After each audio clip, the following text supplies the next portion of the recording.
I-welcome po natin ng malakas na palakpakan na may kasamang hiyawan, Mayora, Ate Sara Diskaya.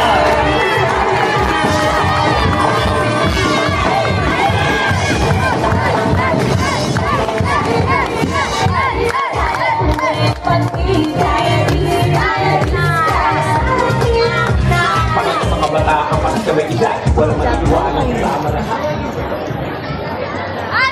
Kaya dis, kaya dis, kaya. Kaya dis, kaya dis, kaya.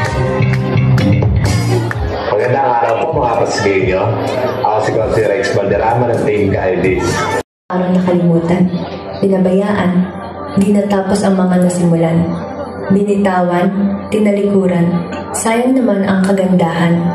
Ang kagandahan na dapat ginagalang, kalusugan na dapat laging inaalagaan, karunungan at galing na dapat laging inaasam. Masakit mang isipin, ngunit kailangan nating harapin.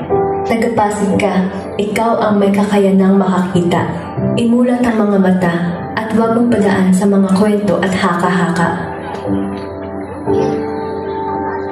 Kaya natin. Simulan natin sa mga terminal, maayos sa transportasyon para maginhawa ang destinasyon. Mga tricycle na mahal ng bayan, di natin pababayaan. Esplanade, ang tabing ilog na dating tagpuan, muli nating ibalik ang magandang nakaraan. Pamilya, turista, di ba parang ang ganda? Mapagmamalaki mo na, tunay na Pasigueño ka. Mga tulay natin na magdudugtong sa bawat buhay. Di na kailangang matagal maghintay. Siguradong bibilis ang ating paglalakbay. Maayos na daanan, maayos na syudad. Siguradong ang buhay natin tataas ang kalidad.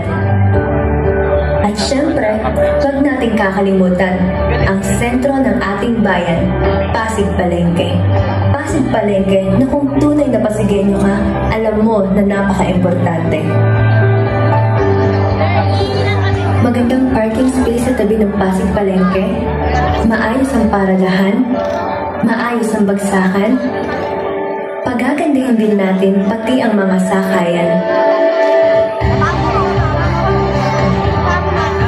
Sports complex na 6 na taon nang nakatihaya para sa kabataan, para sa larong pagpalakasan, kaya na muli nating makipagpaligsahan. Rotonda, ang entrada na kaya nating mapaganda. Di lang tawiran, gagawin natin itong pasyalan.